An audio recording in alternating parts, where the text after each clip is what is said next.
Betting on sports can be hard, but hiring Morgan & Morgan is easy.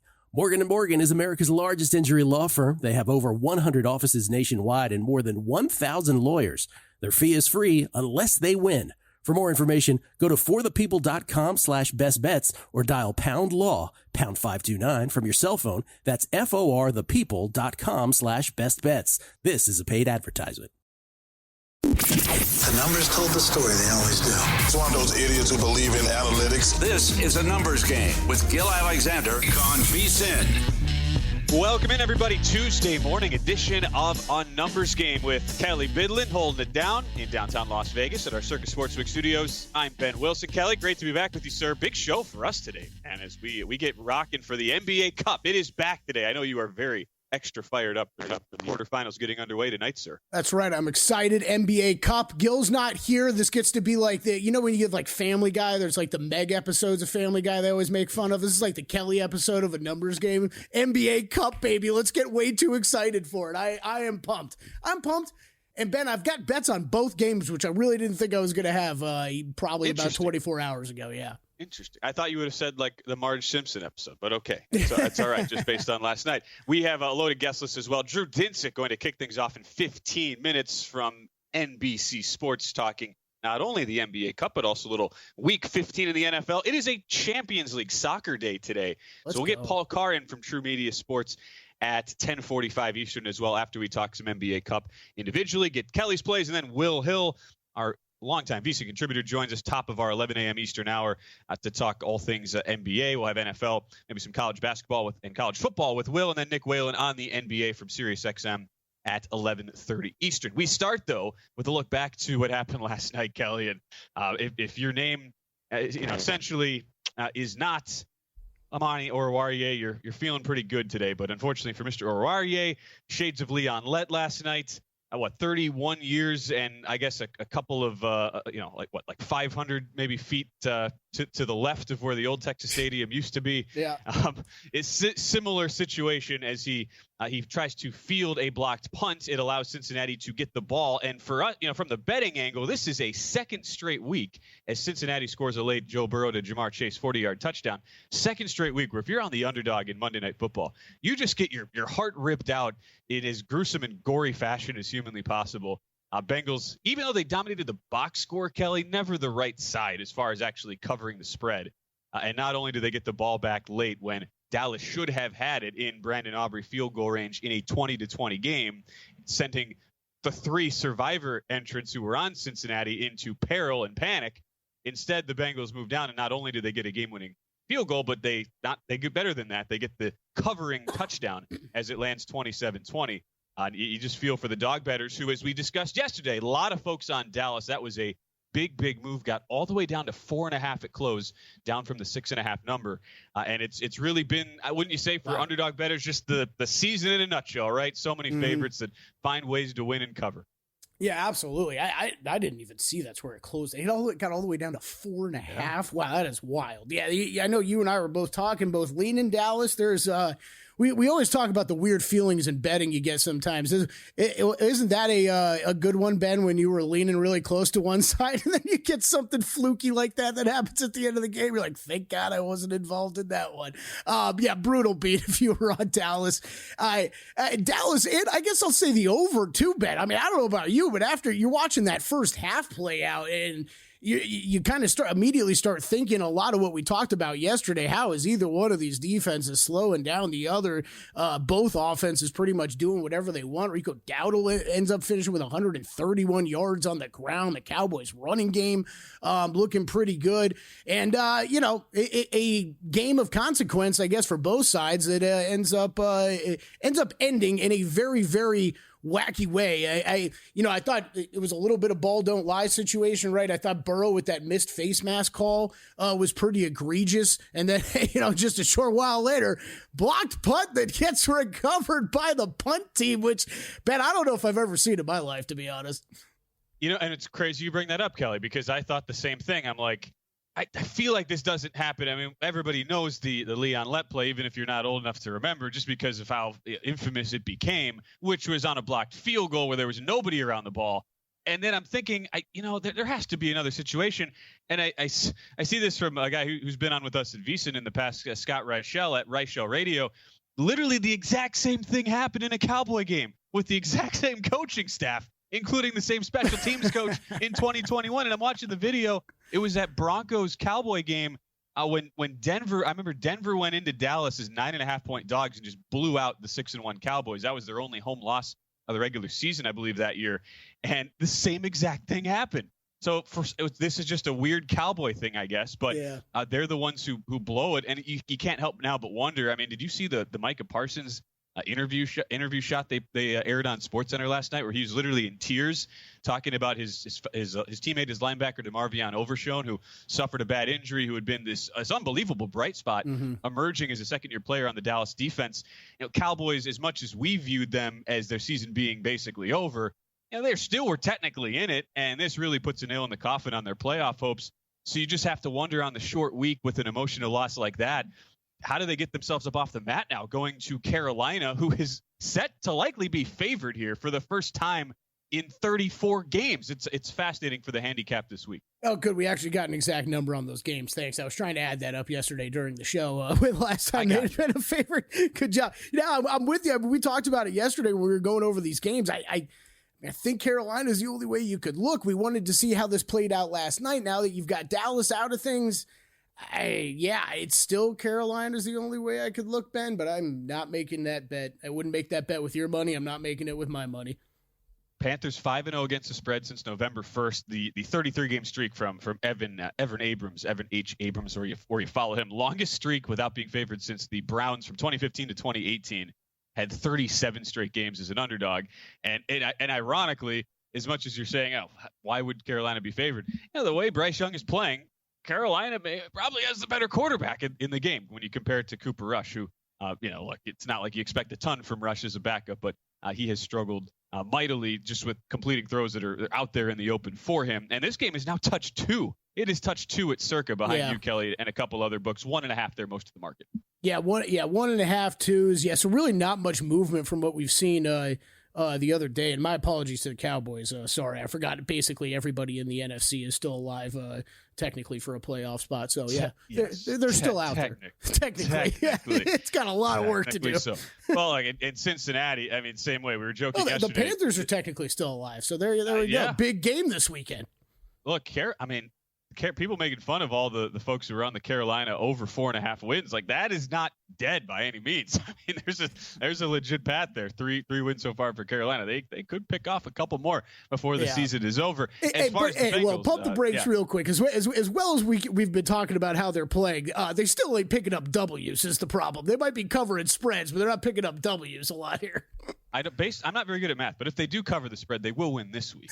That's at least the thing for Carolina. They would need one more some way, somehow, to get over that win total. And for Cincinnati, the joke has been, all right, you watch CBS, which you would think would be more pro Bengals chances since that is the AFC network. They don't even have Cincinnati in there, at least for this past week. They did not have Cincinnati in there still in the Hunt graphic, which they're usually very liberal about the teams they include, Kelly. Meanwhile, Fox did have Cincinnati in the Hunt graphic.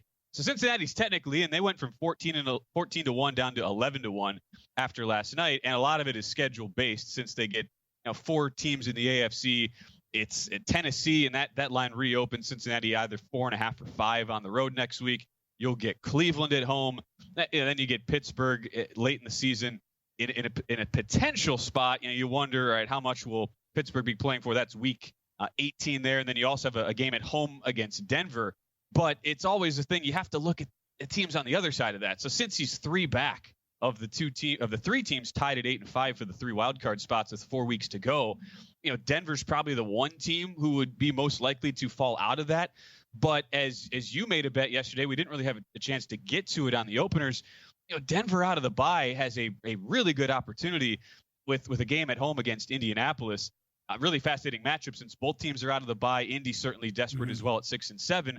But if Denver at least takes care of business there, now you'd look at the path for Cincy, and even if they are to win out, I don't know that an 11-1 bet really makes all that much sense.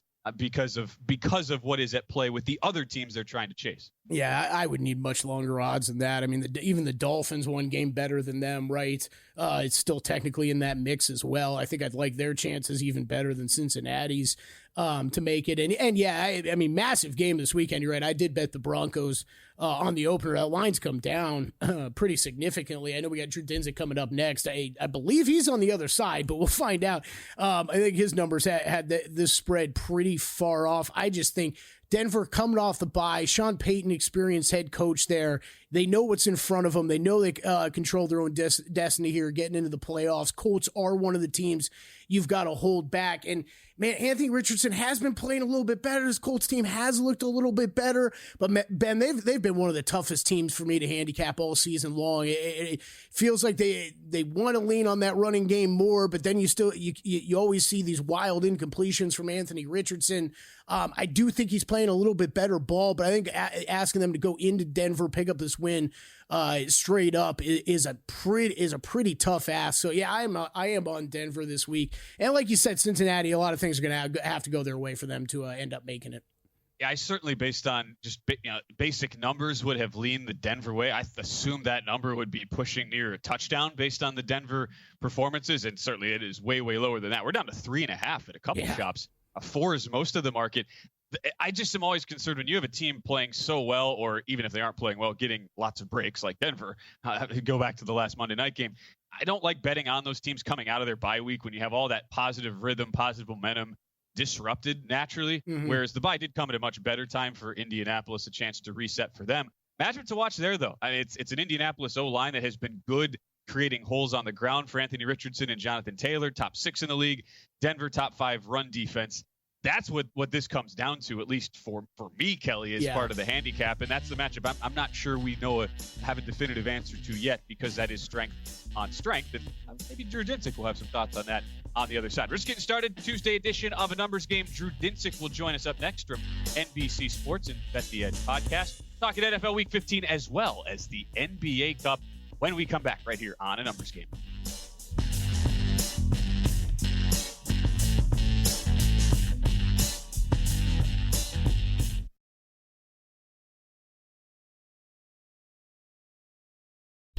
A Numbers Game on VSiN, the sports betting network. Ready to elevate your tailgate game? You have to try Sewell's Barbecue. Born from a backyard cookout in a mason jar of unforgettable flavor, Sewell's has become a Southern favorite, lighting up taste buds from Georgia to the Carolinas. From ribs and wings to a backyard burger, Sewell's takes every bite to the next level. You can order online at SewellsBarbecueSauce.com. That is SEWELLS sauce.com. As we're just getting started, Tuesday edition of A Numbers Game. A lot of NFL talk so far, about to transition not only into some NFL, but some NBA with our guy, Drew Dinsick, as we go out to our progressive guest line. Kelly, I need to ask Drew a question here, because you've been talking about how when we're doing shows remote, you like to just stare into my soul. And I can definitely feel it on my side of the camera. Drew, when you're doing spots, can you feel Kelly's, his intent gaze staring you right deep into the heart over there? I'll go a different direction. It brings me a little bit of peace. It brings me it centers me. It brings me some calm to know that I need to be on my best behavior. Oh wow, that's the look that I give. Yeah, sure. I more feel like caffeine osmosis coming my direction, but to each his own, each interpretation. Drew Dinsick from NBC Sports, Bet the Edge podcast. So Kelly was teeing it up. He believes that for Week 15 in the NFL, Drew, you are going to be oppo of him looking at Indianapolis. Were you part of this wave of Colt money that hit the market yesterday, as we're down to 3.5 in some shops? Yeah, I agree with this. And I think Colts are very live, not just to win this game, but to storm into the 7th seed right now. I think 10 wins gets you the 7th seed in the AFC. And right now, at least, the Colts have the tiebreaker over the Steelers, albeit it is very unlikely that comes into play. But a head-to-head win against the Broncos basically flips probability for playoffs between those two teams. Right now, I have it 60-40 Broncos. A win by the Colts would actually make it 70-30 Colts for me. So got a lot of ways to attack this. Obviously, the money line price for the Colts in this game is not that different than the make the playoff price for the Colts. If the Colts lose this game, I don't think there's really a way in for them. But they're playing their best football right now. They're coming off of a bye where they're Wide receivers are getting healthy. I'm expecting Josh Downs to be a full go. Michael Pittman and Alec Pierce definitely needed the break to get right, because those guys were playing through injuries. The offensive line needed the break to get better and play through injuries. And then in general, I think the defense, while not really willing to go to war with this defense often, they do play pretty squarely into exactly what Bo Nix has not shown us he has any ability to solve. When you go over the tape against the Browns, obviously the Broncos scored 1 billion points in that one, 14 of which were obviously generated by defensive touchdowns. But when you split out Browns coverage between man coverage and zone coverage, Nix was useless against man, and he was very effective against zone. And Gus Bradley, I think, is in general willing to tack into zone, man pretty aggressively, which I think should keep this Broncos team in a bit of check to make things a little bit more challenging for the Broncos. It was very obvious in that Browns game how much they miss Riley Moss. I'm not expecting Riley Moss available in the secondary here, so there's going to be a lot of places to pick at. If you are Shane Steichen and you have an elite set of weapons who can get open downfield. So, I think Colts covered this number. I think Colts win. And if I'm the Broncos, I'm very nervous about what my path to the playoffs look like if I lose this game. So Drew and Kelly Oppo here. Drew Dinsick joining us here on A Numbers Game at Whale_Capper, by the way, if you don't follow Drew already. Art, what do you make, too, of we've had a number of moves here coming overnight from Monday now into Tuesday. A lot of Buffalo money pouring into the market off the huge offensive output against Detroit. Is this more because we've seen Buffalo? They've just looked like a different team when they're indoors and what they can really unlock with the Josh Allen-led offense. What do you make of that specific matchup now? As we see the Lions getting bet against down to as low as 1.5, do you make Buffalo and Detroit a pick 'em on a neutral field?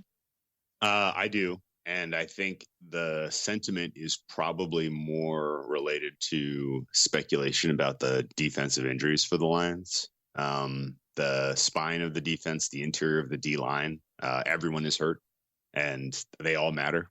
And I think the fact that your D-line now, which did play up in that first half against the Packers before the injuries really set in. If you deplete that unit, now you're not stopping the run on top of having relatively little hope of succeeding in the red zone as far as defense goes. So I think actually weirdly, this creates a paradigm where Detroit, if they want to win this game, isn't just you have to score every time you have the ball, which they can do. It's you have to score every time you have the ball, and you have to create relatively long drives where you are matriculating over the balance of 10 minutes of time of possession. And then you just need to be able to create 1, maybe 2 turnovers of Josh Allen to win this game. And that's a pretty fragile state, especially if you are a favorite. And so I completely understand why there is Bills money coming in. I kind of actually lean under 54.5 right now, just because I do think there will be a premium from both of these teams to try to lean into the run and have more sustained drives and protect their defense a bit. In order to get to 55 points, you're going to need basically superlative red zone success from both of these teams combined with some explosive plays. And I'm not really sure either of these teams is served by, kind of attacking explosively. So this, to me, looks like it could be a surprise under, even if there is just absurd offensive efficiency in this game. And I haven't played it yet, but I definitely understand why there's love for the Bills. Right, move of 3.5 points to the over, Drew. What you're talking about, you are paying a premium if you want to go over now at 55 in the Bills-Lions game. We'll get to NBA Cup in a second. Any other NFL early you've bet here for Week 15? I'm kind of surprised that there's Steelers money. This is the one move in the market that I really just didn't see coming, honestly. Eagles at 4 looks good to me. I like the Seahawks at +3. I kind of am, again, a little bit blown away that we're getting a somewhat reasonably priced 3 on Seattle at home here, considering that Seattle is, getting consistently better week by week. Their defense is now very clearly top 7 as far as quality of play and just ability to limit opponents. And, the Seahawks offense, it is Jekyll and Hyde, depending on how aggressive the pass rush they are facing. And the Packers have not shown an ability to consistently generate pressure. So I'm not worried at all about the Seahawks going score for score and getting the win against the Packers here. So that number looks quite wrong to me. And And then, everything else that I'm showing edges on right now are pretty suspect games where motivations are in question and jobs are, on the line. And I'm not 100% sure I have the intestinal fortitude to play some of these terrible dogs. Yeah. All right, Drew, NBA Cup. Let's get to the good stuff. Starting tonight, quarterfinals, Magic at Bucks, the early game, Mavericks at Thunder late. I've got Wisconsinite Ben Wilson I'm doing the show with, Wisconsinite Nick Whalen coming on later, so I know there's going to be a little built-in bias. I like the Bucks though tonight. Talk me out of it, Drew. You're the voice of reason when it comes against the Bucks.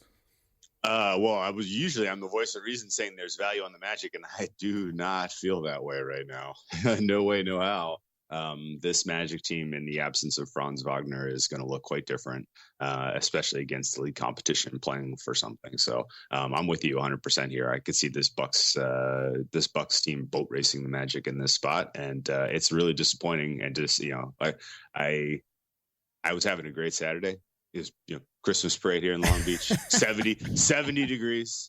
Everything's going my way. Yeah. And then Then that alert hit. News hits the wire. Franz Wagner torn oblique. I was spending that MIP money on Christmas presents, Kelly. I don't know. We're gonna have to defer some credit cards to. No, I'm just kidding. That was really, really a bummer, and it's going to take the Magic a little bit of time because it hurts their defense really for this matchup a lot. And I think the Bucks are going to basically be able to pick their number, and I think the Bucks probably go into the finals. Well, that's not going to help me out, Ben. This might be a rather large wager for me tonight. Bucks, anything else in the late game for you, and anything tomorrow with the Hawks, Knicks, Warriors at Rockets? Yep. I played Mavericks at +5. I thought it was going to move more. The fact that you can get 4.5 still, I think, is a really good bet. This number should be more like 3, in my opinion. And the Mavericks are sort of the clear and obvious buy low in basically every way right now. Mm-hmm. I think the Mavericks are going to get a top 2 seed in the West. They could run down the Thunder for all I can tell you. But they look now like they're playing like the high quality team we saw at the end of last year's regular season, which was the second best in basketball.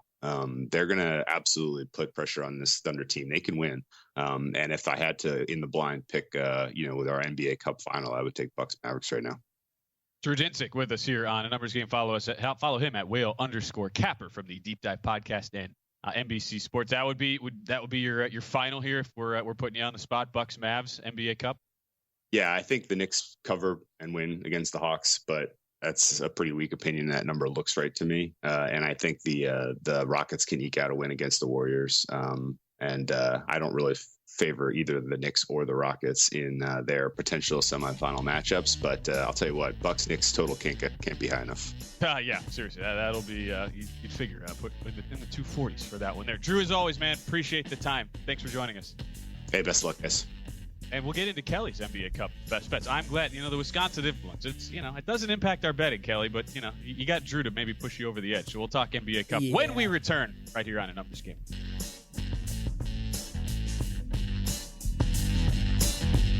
The numbers told the story. They always do.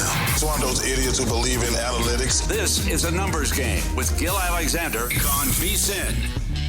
Hour number 2 of A Numbers Game starts right now with Kelly Bidlin holding down the fort at our Circus Sportsbook Studios in downtown Las Vegas. I'm Ben Wilson in for Gil next couple of days. A lot for us to talk about here in this second hour of the show. We'll get to some of our college football playoff props. We have some win totals for individual teams out. We'll do that in 15 minutes. Nick Whalen from SiriusXM NBA and RotoWire joins us at the bottom of the hour to talk NBA Cup tonight, little NFL Week 15. And Kelly was just fascinated by Paul and I's. You were what phrases did I use? Fixture congestion. Once you drop fixture congestion near the top, I was out of it. I was like, I don't know what's going on anymore. You're done. That took me like 90 seconds to even figure out. I'm like, I think that probably means it's like a Wednesday, like an NBA Wednesday for me, where there's a lot of games just like going on at the same time. Am I right or no? I don't even know. It just means you're playing a crap ton of games in a short amount of time. So it's like one of these 2-week stretches they have where they've got to play like in 3 different leagues. Okay, now I got to figure it out. Because so the traditional schedule is you play one match every week, but now we've added all, you've got these league cups and you've got the Champions League. And the Champions League goes all year now, so yeah. Yeah, it basically. Anyway, a guy, you talk about fixture congestion, a guy who is on, it's a show congestion. He's on a lot of shows because he's awesome. He's Will Hill, joins us on our progressive guest line right now. Will, our very longtime VSiN contributor, Should Have Bet More podcast as well. I've contributed to the Bear Bets podcast. How you like that transition, Will? I always try to be professional when I'm around you, so good to see you, buddy. It was smooth, it was impressive, but I expect nothing less at this point. Yeah. Okay. I'm just trying to suck up to Will. I'll be. Apparently, I'm on the Megapod this week, Will. So thank you for inviting me. It's even though it's not your podcast, but I appreciate you. Of course, I'm the sheriff. New chief in town this week.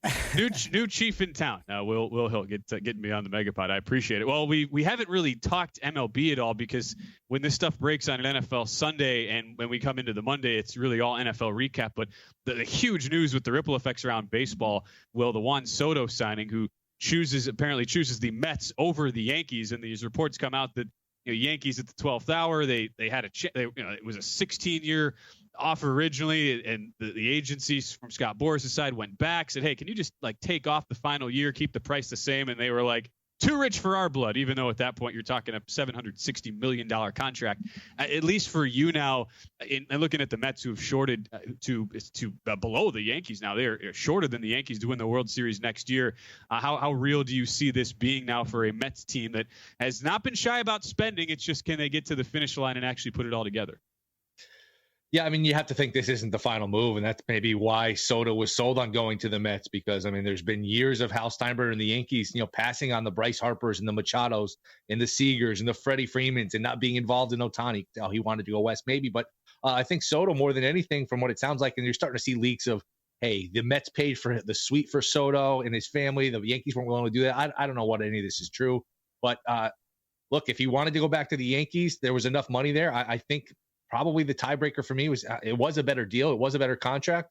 But maybe he was just sold on the fact that, hey, maybe once I sign with the Mets, they're going to keep spending. And if I sign with the Yankees, that's not going to be the case. If you talk to Yankee fans, and I'm a Yankee fan, a bunch of my friends are Yankee fans, it's a lot of, it's too much money anyway. Mets overspent. It's a lot of, sour grapes, bitter ex-boyfriend kind of things.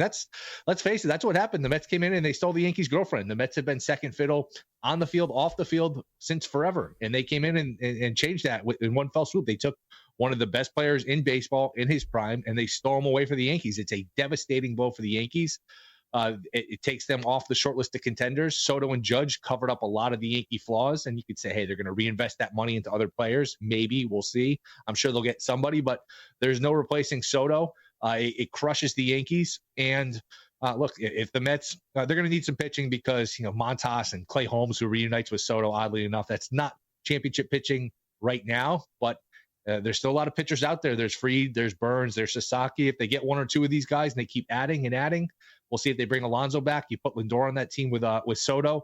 The Mets are building a juggernaut. Now, look, they're still in a division with the Phillies, the Braves, so I wouldn't be going to rush to bet the Mets because they could have a good year, win 94 games, still come in second or third. They have a lot of competition in that division. I think this hurts the Yankees more than it helps the Mets, but the Mets are certainly building a juggernaut here. So Soto already became one of my favorite players when he, right after the World Series, just brought up it's basically open for business for me. I applaud him big time for that. Do you guys think it's even deeper than that, though? Was he always going to stay in New York City one way or the other, and he just played all of us? No, I think he was going to go for the most money. I mean, these guys, we could talk about motivations and, trying to get in these guys' heads, which I'm trying to do a little bit here. These guys usually just take the best deal, the most money. The Mets offer was more money. It was a $75 million signing bonus. The Yankee offer was less. It was more money for, one fewer year. It was more money. So you could sit here and say, well, the Yankees offer was still pretty good. It was respectable. It was, but it wasn't the Mets offer. So these guys usually take the most, the biggest offer. I've heard this floated out there too, that maybe, Cohen with his background in finance got into Soto's ear and said, hey, I can make you even more money, stock market, investment, things like that. So I'm going to pay you this, but I can help you make even more money. And maybe Soto, not that he needs the money, but maybe that was, something that went into it as well. Good on him. Yeah, Money's awesome. He's like, sir, yeah, if 760 is not enough for you, sir, let me tell you how I can make you even more. Was definitely the conversation there. Will Hill with us right now on a numbers game at not the Will Hill, where you can follow William on the Twitter machine. How about college football playoff, Will? We went through some of the opening lines from yesterday. Been minimal line movement since then. Anything you're looking at with the 4 games that are officially lined, and anything in the futures market for you now that the 12-team playoff is set? Yeah, it'd be dog or pass in these first 4 games, I think, in all of them. I think I like Tennessee the most. I don't know if we're looking 7, 7.5, of course, shop around. I just think the matchup of Ohio State's offensive line, which is still banged up, going against Tennessee, which has Pierce, which has a couple NFL guys, maybe 2 or 3 NFL guys in that front 4 for Tennessee, is a bad matchup for Tennessee. Obviously, the weather in these college football playoff games is going to be a factor here as we're playing cold weather in December, late December. I just think that's a close, low-scoring game. Iamaleava started to play a little better. That Vandy game, they averaged 7.5 yards per play.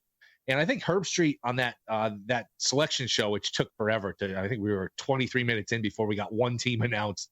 He actually made, I thought, a point that was really interesting, really insightful, that Ohio State, if it doesn't go well early, watch out, because they're at home, and that home field advantage, so to speak, could work against them, where, hey, they go 3 and out early. Everyone's uptight. Everyone's on Kelly and Day. If they go 3 and out the first couple series, that might start to get very awkward, very uncomfortable in that building, and that might start to the crowd might start to turn on Ohio State. So I think from a matchup standpoint, I think Tennessee matches up well, defensive line versus offensive line. I go back to that Indiana game with Ohio State, where I thought Indiana was live. I wasn't sold on Ohio State. I was a week early because Ohio State laid the egg a week later. I think that game got away from Indiana because they dropped a punt. They gave up a punt return touchdown. Now, Indiana couldn't really move the ball, but Ohio State didn't really run the ball, and they haven't run the ball with these offensive line injuries. So to me, that's a closer game. I like Tennessee getting the points. And again, I like either the dog or nothing in all of these games. I think Indiana getting a lot of points is live. I just think what's been the theme all year with college football, it's been parity. There's no great team. There's no dominant team. So why are we going to go out and lay a touchdown or more in any of these games? I think really all of these dogs are live. So Tennessee getting the points, Indiana getting the points.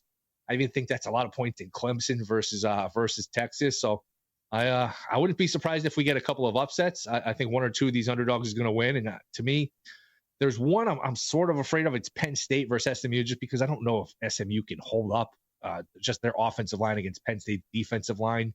They were the more dominant team, from the second quarter on, really, against Clemson in that game. So to me, I think all of these lines are a touch high, though.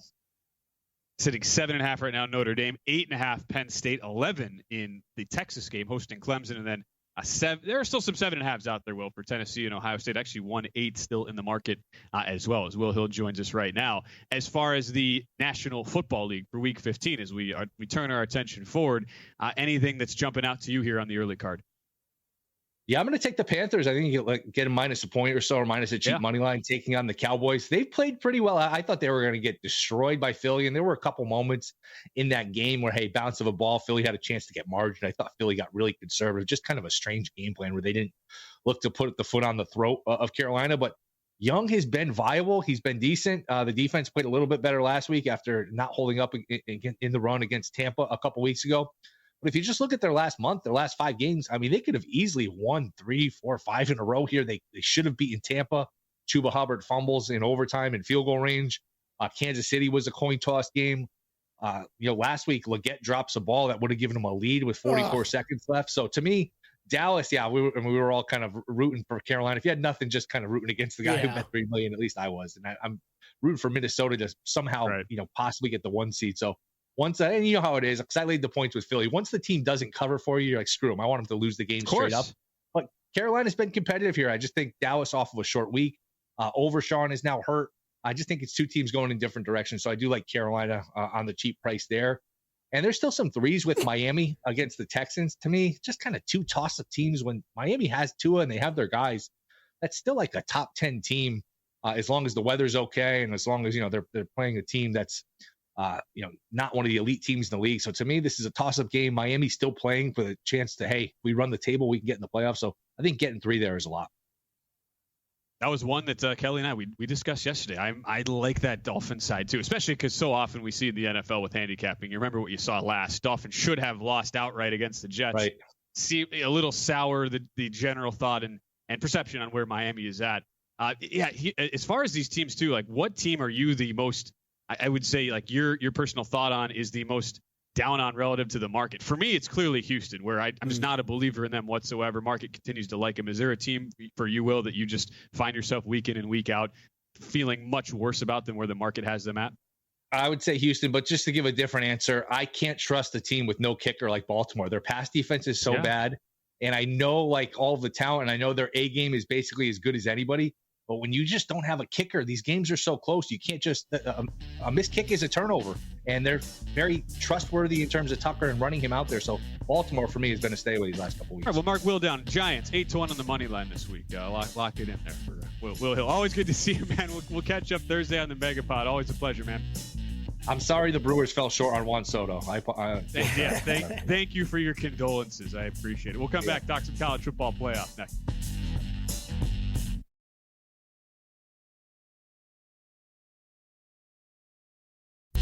A numbers game on VSiN, the sports betting network. Take your betting to the next level by playing the ponies on First Bet. From Del Mar and Gulfstream Park to the Kentucky Derby and Preakness, First Bet has you covered. Sign up at firstbet.com. That is the number 1stbet.com. Use promo code VSiN200 to claim a 20% rebate for 60 days up to $200. Head to firstbet.com today. As we're back on a numbers game, final half hour for us, and excited to go out to our progressive guest line, get in our guy, Nick Whalen. And you're about to be surrounded by Wisconsinites, Kelly. That's you're right. Adequately prepared on this Tuesday. I don't know if you have. I don't know. I'm not sure anybody can be prepared, but it's Nick Whalen joins us on Progressive Guest Line. Nick from SiriusXM, a fantasy channel, NBA as well. It's been awesome. I do a weekly hit with Nick over on his fantasy channel talking NFL. So great to see you, sir. And also should point out, Nick, excellent golf. Well, which is hard when you live in Wisconsin because you can only play like 4 months out of the year. But thanks for joining us, Nick. Are you also as high on the Milwaukee Bucks as Mr. Kelly Bidlin is tonight, kicking off the NBA Cup here as they are about 7-point favorites against the Magic at home? I don't know if I'm quite as high as Kelly. You know, I was watching the show earlier today and glad to see that Kelly's on the right side of things here. But I don't know if I'm fully buying back in on this Milwaukee Bucks team. Certainly they're in a better spot than they were, you know, if you would have asked me 3 weeks ago, but have cleaned up on some of the bottom feeders in the Eastern Conference. You know, got a huge win over the Nets this weekend. But at the same time, I think my favorite play for the NBA Cup tonight has to be the under 215.5 in that Magic Bucks game. We got two of the biggest under teams in the NBA facing off. Obviously, the Magic down both Franz Wagner and Paolo Banchero. Both of these teams, they take a decent amount of threes, about league average, but Orlando gives up the fewest three-point attempts per game, guys. And that's something that we got to monitor closely anytime you're playing an under in the NBA. Orlando, also the worst three-point percentage team in the NBA. So they take it a decent amount of threes, but they're shooting them at just a 31% clip. Again, they're down their top two scorers by far. Bucks about league average in pace. Orlando's down at 25th. And I think, guys, if you like the under, you got to entertain Orlando here, because I think fewer points means tighter game. I think the Magic have the better coach in this situation in Jamal Mosley. He's my coach of the year so far. So I would not be surprised if the Orlando Magic hang around. I'm staying away from the side, but I have already played the under 215.5. And I take a look at some Jalen Suggs props as well. They're going to be juiced up a little bit. He's basically their only, remaining dependable offensive option, but I like the over 24.5 points plus boards tonight for Suggs. Bucks are bottom 10 in the NBA in both points and rebounds allowed to the guard position this season. Would also take a look at Suggs over 2.5 made threes. He's taking a ton of threes because he has to, and the Bucks give up a ton of 3-point attempts per game. Yeah, I know JVT and Zach Cohen here both betting those same exact props. Actually, JVT over on the PRA over, and Zach on the over made threes. It's funny you say it, Nick, because I was looking. Okay, you're thinking who's going to make up the scoring deficit here? Who else is going to contribute? I kind of circled back to the same thing you brought up, though. You want to look for other Magic players. The problem is, depending on them, depending on the minutes that they're going to get, even like you said, I think Suggs is probably the best look. JVT and I were talking a little bit about that off the air this morning. I think he would be the guy to make it up. I agree. Under is probably the way I'd look if I'm looking at the total in this game. And then when we look ahead to Mavericks Thunder, I think it'd be total. It'd be looking unders as far as the totals go in both games for me tonight. Any thoughts on that one later? No, I think you're right. I like the under in that game as well. Much higher total, of course, at 231.5. And I will say, like, 215.5 is that's a high total for the Orlando Magic. They'd probably be an even bigger under team if they didn't have so many totals sitting in like the 205, 207 range this season. And it's just, you look up and down that Magic roster and it's like, who's scoring for this team? How are they getting to 105, 110 points in this game? But yeah, in the late game, again, staying away from the sides, nothing would surprise me there. I think I would take the 4.5 with Dallas, but OKC, even without Chet Holmgren, they've still been a really good defensive team. They have the type of guards and Alex Caruso and Cason Wallace, who could give trouble to guys like Kyrie and Luka Doncic. And I know we're only in year 2, guys, of the NBA Cup, so we don't have a huge sample to work from, but the whole goal of this is to kind of make it feel like a playoff atmosphere, right? And what do we tend to see in NBA playoff games? Better defense, more focus, better coaching. These teams are well rested coming into these games. They'll be prepared. So I think if you factor in kind of an uptick in intensity, especially on the defensive end, that pushes me toward unders in both of these games tonight. Ben, personally, I like if we could bet on show side props, I would have lost so much money already. I'm stunned that Drew Dinsick is actually backing the Bucks, and then Nick Whalen. No, nothing from him. Absolutely nothing from him. Away. Stay away. I can't be a homer, guys. I can't be too much of a homer. It's look, there's some emotional hedging going on there, Kelly. That's just kind of how it is. We can't get too over our skates there. It's looking at the Dallas side of it though, just kind of for the future, Nick, and a team since they are a contender in the West, you followed them very closely. But it's a group over the last 10 games are second in offensive rating, 8th on defense, best net rating in the NBA through this 9-1 stretch. I've been playing around trying to think, is there a best futures way to bet Dallas, whether it is Luka Doncic in the MVP market, whether it's Dallas is still 8.5 to 1 to get the 1 seed. They're about plus 140 to win their division right now. Is that a team that you are also looking to find a way to invest some sort of way, since the market has not completely caught up as far as the pricing, as far as Dallas being a legit Western Conference true contender? Yeah, I think you have to look at the Mavericks right now, and Dallas plus 550 to win the West is where I would direct my attention. 10 to 1 to win the finals. That's match it up against Boston, the team that I likely think comes out of the Eastern Conference. Could be a rematch, but I think 2 years in a row that would be a matchup that favors the Boston Celtics. So I would look at Dallas plus 550 to come out of the West, and obviously you got OKC sitting at the top right now. They'll only get better once they get Chet Holmgren back in the mix. But the Western Conference, as usual, is much deeper than the East. But like, who else are you really, really scared of right now? It's like, I know Memphis is ahead of Dallas in the standings. It's a good Memphis team. It's still a team that I think Dallas could beat in a playoff series. Houston, they're technically ahead of them right now. Still a young team. Maybe they make a splash. Maybe they bring in Jimmy Butler. Who knows? But I still think that's a team that I would take Dallas in a playoff series. Golden State, we'll see. Kind of an aging team. I'm not really worried about the Clippers, not worried about the Lakers. And then, the Nuggets and the Timberwolves are the two teams that I think a lot of people thought we would be talking about in this context. And Minnesota looks lost to me, man. This is not a good basketball team. They're a team that looks like they're missing a piece. That piece might be Karl Anthony Towns, unless they make some sort of addition, which I don't think they will based on how this team has operated over the last calendar year.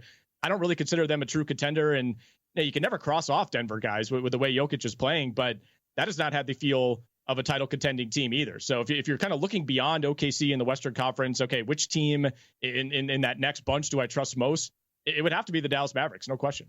That's 10 to 1 there to win it all. As far as the actual NBA Cup and the games still to come, you mentioned Golden State and Houston as two teams who are kind of, you don't necessarily worry about them long term, but they are facing each other tomorrow. That's the Western Conference quarterfinal matchup. And it's that weird situation, Nick, where we've already had 2 games between the two. Yep. Golden State has won both. They've been extremely tight. Houston laying 2.5 at home tomorrow. How do you see that playing out?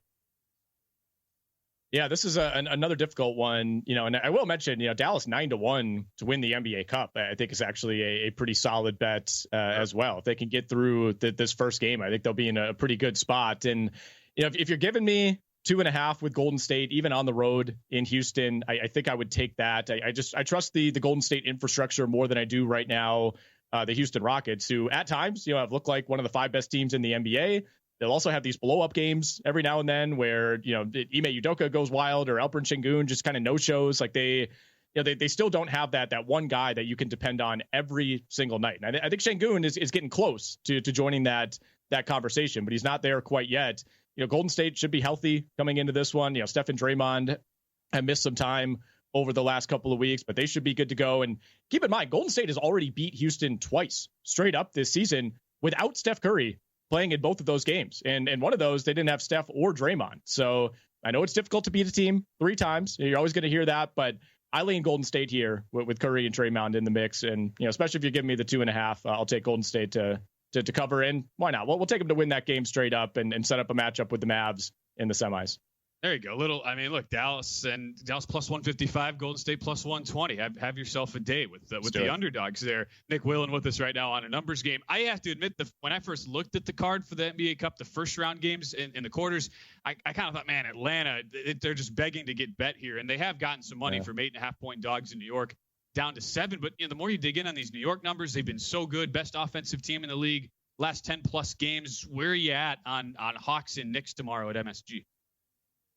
Yeah, I mean, the Hawks, they're begging us to take them seriously, especially over these last couple of weeks. They banked some really impressive wins, hanging in with Cleveland and Boston, doing the same against Milwaukee last week. I still think this would be a Knicks spot for me. I can't be going too many underdogs here, guys. I think the Knicks are playing so well offensively right now. It is heavily starting 5 dependent. They are the highest scoring starting 5 in NBA history right now. Just had another game last night where they put up 91 combined points from that starting 5. So you worry a little bit about the bench, but I think in this spot, I trust the Knicks to take care of business. And this could be one to look over on as well. I know it's a high total at 237, but we know neither of these teams, especially Atlanta, play defense.